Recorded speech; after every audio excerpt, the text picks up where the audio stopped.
अस्सलाम वालेकुम, मैं हूं अरबाब जहांगीर। आप देख रहे हैं मेरा यूट्यूब चैनल। तमाम देखने वाले उम्मीद है खैरियत से होंगे। मासूम और कमसिन दुआ ज़हरा के अगवा की सीसीटीवी फुटेज अब सामने आ गई है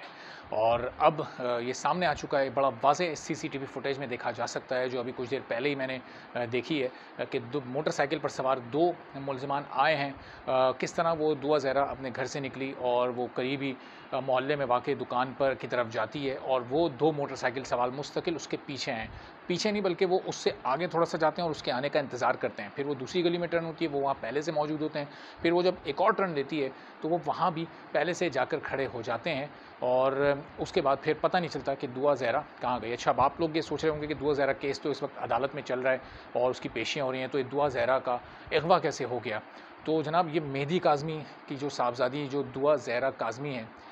ये मैं उनकी कहानी नहीं बता रहा, बल्कि ये कमसिन बच्ची, ये जो कि एक झंग से जिसका ताल्लुक़ है, झंग शहर से, गोजरा से जो अगवा हुई है, ये उस बच्ची की मैं बात कर रहा हूँ। और इस बच्ची की कहानी बताने से पहले, और बहुत ही हौलनाक, बहुत ही खौफ़नाक कहानी है, चूँकि इससे पहले इसकी बहन को भी इसी तरह से कत्ल किया जा चुका है। तो अब वो कहानी बताने से पहले मैं आपको ये बता दूँ, बल्कि आप सबको ये अंदाज़ा होगा कि अगर मेहदी काज़मी के साथ, अगर दुआ ज़हरा के साथ जो वाक़या 16 अप्रैल 2022 को, आज से तकरीबन 5 महीने और 25 दिन पहले पेश आया था, अगर इन 5 महीनों में मेहदी काज़मी और दुआ ज़हरा को इंसाफ़ मिल जाता और उस केस के मुलज़िमान को कैफ़र किरदार तक पहुँचाया जाता और उनको करार वाक़ई सज़ा दी जाती, और इस मुल्क के जो निज़ाम इंसाफ़ है, जो इस मुल्क का प्रोसिक्यूशन और इन्वेस्टिगेशन का सिस्टम है, वो उसमें अगर इतनी कमज़ोरियाँ, रुकावटें और ताख़ीर नहीं करता, तो शायद इस तरह के और केसेस होने से, या जो इस तरह ये जो 3 दिन पहले 8 तारीख़ को, 8 अक्टूबर को दुआ ज़हरा, एक और दुआ ज़हरा मासूम नन्ही बच्ची, एक छोटी उम्र की कमसिन बच्ची, सिर्फ 12 साढ़े 12 साल उसकी उम्र है, तो हो सकता है शायद उसको अगवा करने से पहले अगवाकार ज़रूर सोचते कि इस मुल्क में कोई कानून भी है, इस मुल्क में कोई पुलिस नाम का इदारा भी है, जो कि इस तरह के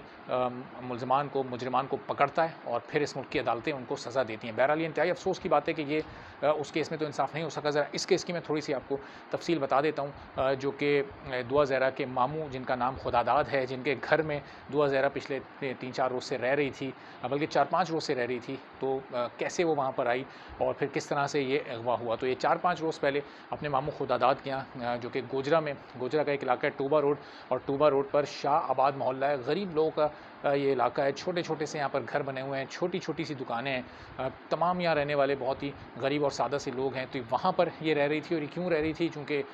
इसके वालिद जंग में मौजूद हैं, जो कि अपने किसी उनका कोई बहुत ही करीबी अज़ीज़ हॉस्पिटल में क्रिटिकल कंडीशन में, तो वो वहाँ उसकी अयादत में लगे हुए हैं। और इसकी जो दुआ ज़हरा है, इसकी माँ को 1-2 पेशियों में इनकी वालिदा को पेश होना था अदालत में, कोई कानूनी कोई केस चल रहा है। तो उस सिलसिले में दुआ ज़हरा को अब उन्होंने अपने भाई के यहाँ, यानी खुदादाद के यहाँ, यानी दुआ ज़हरा के मामू के यहाँ छोड़ दिया, जो कि गोजरा में शाहबाद मोहल्ले में रहता है। अब यहाँ से अच्छा, दुआ खुदादाद ने जो इससे मुताल्लिक़ गुफ्तगू की, जो पुलिस को दरख्वास्त जमा कराई है, जो तफ़सीलात सामने आई हैं इस फ़ैमिली से मुताल्लिक़, तो ये भी खुदादाद ने बताया कि दुआ ज़हरा से 6 साल बड़ी भी एक बहन थी, जिसकी उम्र 18 साल थी तकरीबन, और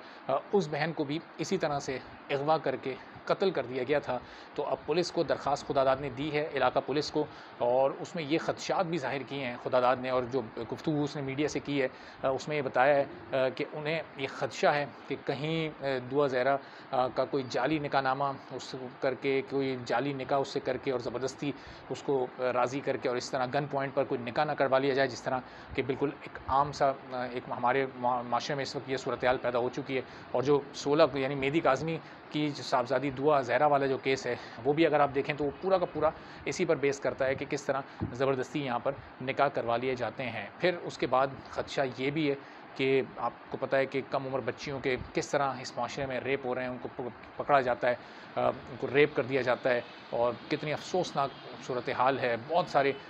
केसेस माज़ी में इस तरह के हो चुके हैं। अभी उनका ज़िक्र मैं ख़ुद ही नहीं कर रहा, मुनासिब नहीं है उन तमाम वाक़यात का दोबारा से ज़िक्र करना, लेकिन ज़ाहिर है कि हमारे अदालती निज़ाम और पुलिस पर ये बड़ा बहरहाल एक सवालिया निशान है। और फिर तीसरा जो सबसे बड़ा ख़दशा उन्होंने ज़ाहिर किया, वो ये कि कहीं दुआ ज़हरा को भी उसकी बड़ी बहन की तरह, जिसकी उम्र 18 साल थी, उसकी तरह कत्ल ना कर दिया जाए। तो ये मासूम बच्ची, चूँकि उसके माँ-बाप उस वक़्त उसके पास नहीं थे, दूसरे शहरों में थे, तो खुदादाद जो कि बच्ची का मामू बहुत परेशान है। पुलिस को वो दरख्वास्त दे चुका है, लेकिन इलाका पुलिस अभी तक वो रवायती